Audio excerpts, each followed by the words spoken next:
So now let us move towards the next part, that is solving an equation.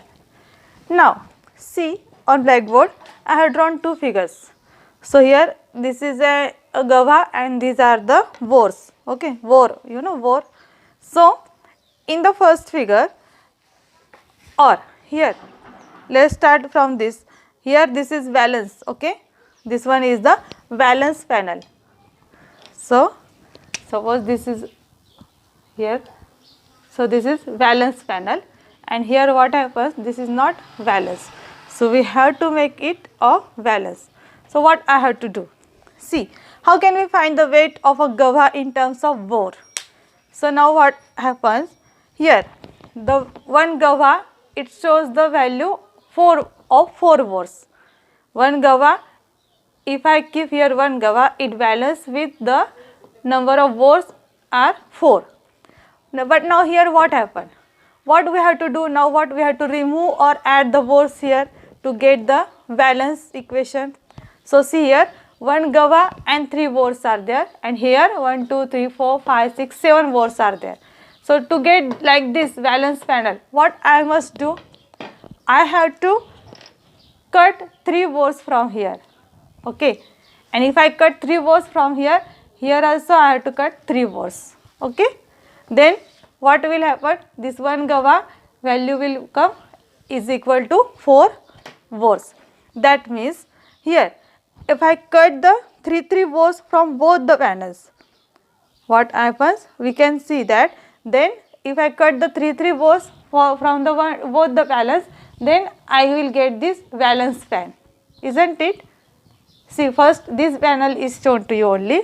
So here to get an equation, valence equation, I have to cut these 3 bores and 3 bores from both the panels, then I will get this valence equation. Okay, so like this way the equation. So if you have, when solving an equation with one variable, we have to carry out the same operations on both the sides of an equation to obtain a simpler valence equation. Because what happens, if the first equation is balanced, then the new one which is obtained in this way also must be balanced. So whatever operation we are going to do to the left side, same operation we must do to the right side. Okay, so here we get the value of one gava is 4 bores.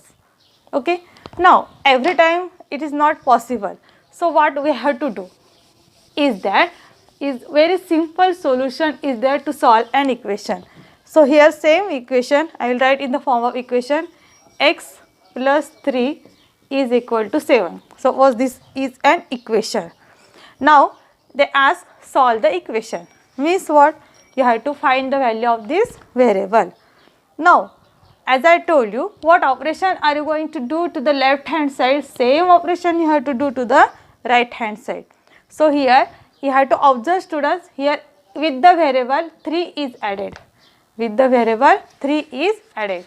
So what we have to do here? Then if we subtract 3 from both sides, then we will get same operation. Then we will get the value of x. How? So what I have to do? X plus 3 minus 3 is equal to 7 minus 3. What operation I have done? I have done subtracting 3 from both sides. Subtracting 3 from both sides.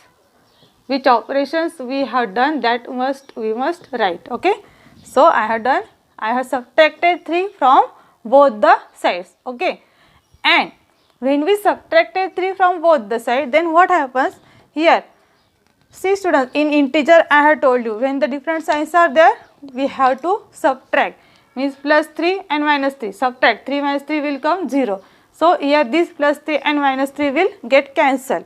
That means here only what will remain? Only x will remain here. Okay, or you can write x plus 0 instead of plus 3 minus 3. You don't want to cut, you can just write plus 3. See, plus 3 minus 3, let it be as it is, x plus 3 minus 3.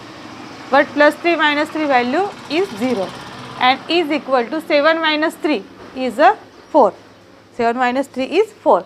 And if we add 0 in any number or any variable, the value must be equal. That means x plus 0 remain x, and x is equal to, this side is already 4. So we get the value of variable, that is x is equal to 4. That means the solution we get here, what we do? We get the solution, or we get the value of x, that is 4. So in this way we will solve the different types of equations, okay, and then it will clear to you.